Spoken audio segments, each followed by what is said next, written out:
There will be time for you to read the instructions and questions, and you will have a chance to check your work. All the recordings will be played once only. The test is in 4 sections. Write all of your answers in the listening question booklet. At the end of the real test, you will be given 10 minutes to transfer your answers to an answer sheet. Now turn to Section 1 of your booklet. Section 1. You are going to hear a conversation between an agent and a student. First, you have some time to look at questions 1 to 6.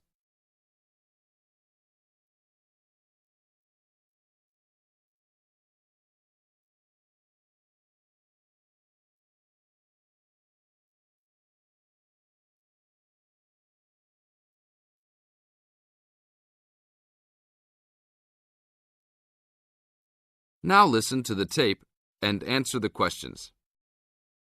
Good afternoon. Good afternoon. Do you rent apartments here? Yes, among other things. Are you looking to rent an apartment? Maybe, but I think I might actually be more interested in renting a house. Do you rent those as well? Yes, we do. Will you be renting alone? No, I have 2 friends that will live with me, but I'll be the primary renter. My friends don't have a source of income, which is kind of disappointing, but I do. I'm an artist, and I've already sold a number of paintings. I just moved to town to try to get more of my work shown. Oh, so you would like to be near the uptown area? That's where most of the galleries are, right? Yes, and there's a large area of homes only a couple of blocks away. Great. I don't have a car, so I prefer being within biking distance of the galleries. That would certainly be possible. Well, let me see. There's a large 4-bedroom house right off Main Street. That sounds good. I'd love to have extra rooms for my paintings. How much is it per month? Around $950. Ouch, that's too much for now. Do you have anything a bit cheaper? I have a 3-bedroom that's for $650. That is definitely affordable, but I did want at least 1 extra room. Is there anything else with more rooms? Oh, here's another 5-bedroom that's vacant right now. It's further away, about a mile from the gallery area, but they're only asking $800. That's a deal for so much space. Well, a mile isn't so bad. It's only a 5-minute bike ride, and that price is okay. I'd like to see that one. Can you give me the address? Sure. It's on 1566 Honeysuckle, Honeysuckle Drive, Wood Heights.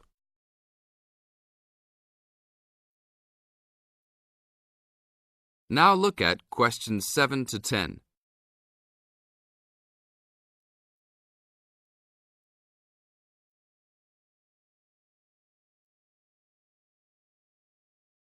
As the talk continues, answer questions 7 to 10.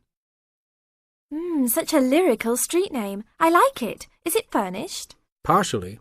It has a couch and chairs, a dining table, refrigerator and stove, a wardrobe, a couple of dressers and such, but no beds. Does it have a washer and dryer? It doesn't say here. But why don't you go and take a look? Here's a key. Just bring it back today before 5. We'll do that. An hour or 2 later. Hi, you're back. How did you like it? A lot. But I know why it's listed so low. A couple of windows are broken and they definitely need to be fixed. I'm surprised no one has broken into the house and taken anything. That should be fixed right away. No problem. I'll get a work crew out there today. That should be fixed even if you don't rent it yourselves. Did they have a washer and dryer? No, but I can wash clothes by hand until I find good used ones. There was another thing, though. The tiles in the kitchen floor were broken and lying all over the place.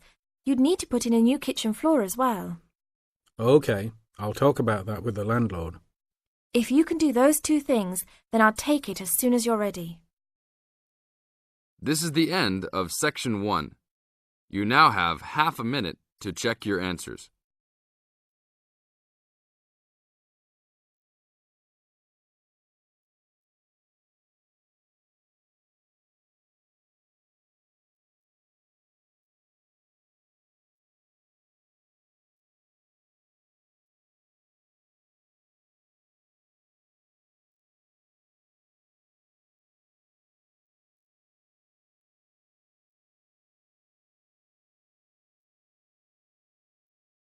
Now turn to Section 2. Section 2. You are going to hear a talk given by Dr. Wallace. First, you have some time to look at questions 11 to 20.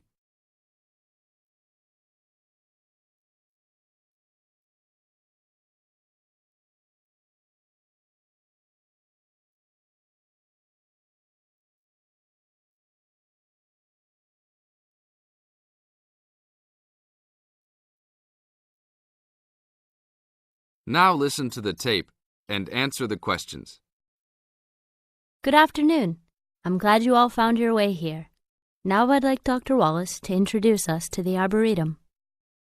Good afternoon. Although at first glance the Arboretum may look like a park, it is a research and teaching facility that also provides a place for people to develop a positive relationship with nature. When the University of Wisconsin-Madison purchased the land, mostly during the 1930s, much of it bore little resemblance to its pre-settlement state. Instead, it had been turned into cultivated fields and pastures that had fallen into disuse. The university's Arboretum Committee decided early on to try to bring back the plants and animals that had lived on the land before its development. Though they may not have anticipated it at the time, the committee's foresight resulted in the Arboretum's ongoing status as a pioneer in the restoration and management of ecological communities. In focusing on the re-establishment of historic landscapes, particularly those that predated large-scale human settlement, they introduced a whole new concept in ecology, ecological restoration, the process of returning an ecosystem or piece of landscape to a previous, usually more natural condition. Madison was a fast-growing city in the 1920s. Fortunately, some leading citizens recognized the need to preserve open space for Madison's residents. Most of the Arboretum's current holdings came from purchases these civic leaders made during the Great Depression. In addition to inexpensive land, the Depression brought a ready supply of hands to work it. Between 1935 and 1941, crews from the Civilian Conservation Corps were stationed at the Arboretum and provided most of the labor needed to begin establishing ecological communities within the Arboretum. Efforts to restore or create historic ecological communities have continued over the years, with the result that the Arboretum's collection of restored ecosystems is not only the oldest, but also the most extensive such collection. In addition to these native plant and animal communities, the Arboretum, like most arboreta, has traditional collections of labeled plants arranged in garden-like displays. These horticultural collections, featuring trees and shrubs of the world, are the state's largest woody plant collections. This is the end of Section 2. You now have half a minute to check your answers.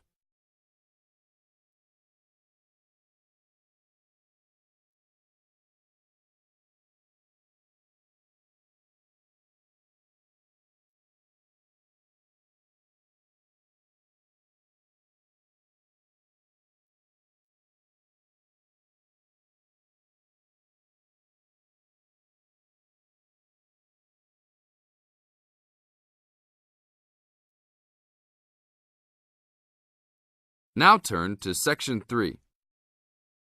Section 3. You are going to hear a conversation on rivers. First, you have some time to look at questions 21 to 25.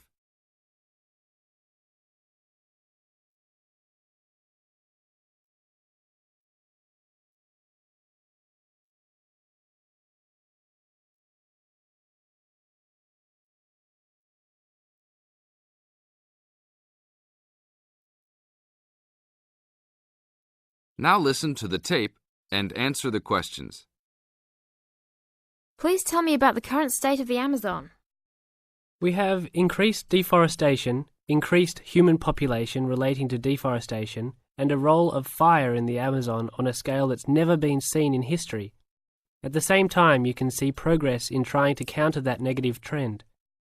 How do you see this?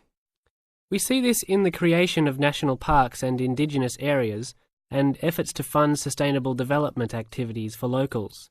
We see both good and the bad, and it's going to be a race to finish. I understand that you started the Minimum Critical Size of Ecosystems project. Could you tell me about it? A number of years ago, it became apparent that those practicing conservationists didn't have the scientific information available to properly design a conservation area. They didn't know how big it had to be, right? People were learning that as forests fragment, the fragments begin to shed species after they become isolated, so they end up becoming poor examples of what they had been. This relates to the size of the fragment. Do people still study this? Yes, there is a rich subfield of conservation biology that looks at the efforts of fragmentation. One of the consequences is a general policy response to set up protected areas that are fairly large, something on the order of 1,000 square kilometres.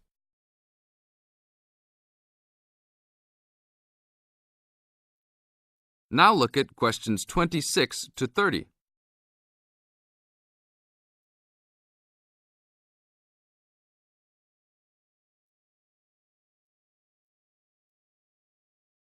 As the talk continues, answer questions 26 to 30. Can you talk a little bit more about the forest fragmentation? As habitats are destroyed, they are accompanied by habitat fragmentation. So when 50% of a forest is lost, the remaining 50% being is not one large block, but smaller pieces, which makes the conservation problem even worse than saying that 50% has been lost. And this affects not just forest, but species diversity, correct? In terms of species loss, we can't give you precise numbers about how many species are lost because of these fragmented landscapes, but we're beginning to get close to where we can make that estimation. And so one of the policy responses to all of this, beyond just trying to create large protected areas, is to try and reconnect the fragments. You've been active in many projects studying the Amazon region over the years. Can you tell us about that process of understanding the Amazon? When people first started looking at conservation priorities, there was not much information about the geography of plant and animal species. One of the first clues was an analysis done in 1969. This looked at bird species and found geographic clusters of species which occurred nowhere else. And those are priority areas for conservation. Was this when people began prioritizing refuges? Yes, it was the first time that someone looked basin-wide at priorities, giving priority to so-called refugian areas. Was this when the new trend to use geographic information systems, or a GIS, started? That was in 1990 after we worked out a whole set of biological and conservational priorities and produced a big map using GIS. What are some of the things that GIS does? Well, there are several advantages of using a geographic information system. First, you can continually update the system so that it's now a constantly changing picture. You can actually watch changes. Then you can include large amounts of data, including information about the vectors of development. Roads, railroads, pipelines, hydroelectric projects, etc. And finally, because it is accessible on the internet, it makes this information available to anyone who's interested. This is the end of Section 3. You now have half a minute to check your answers.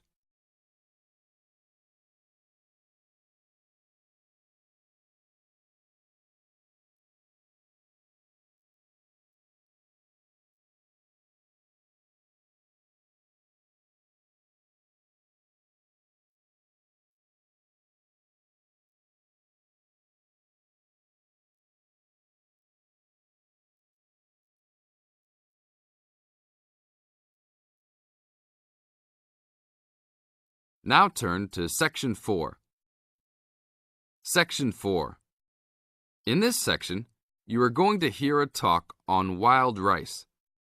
First, you have some time to look at questions 31 to 40.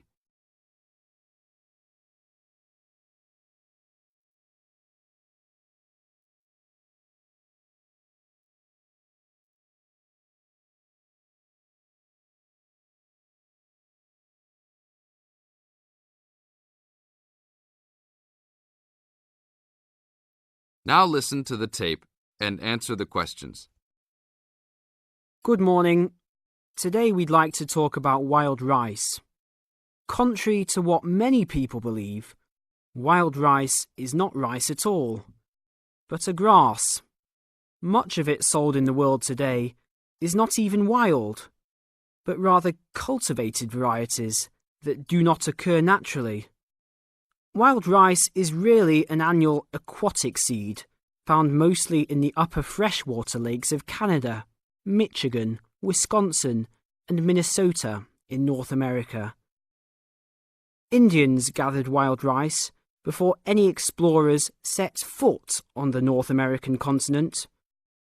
Early explorers were greatly impressed with the strength and hardiness of the woodland Indians and attributed their vitality to their ample servings of wild rice.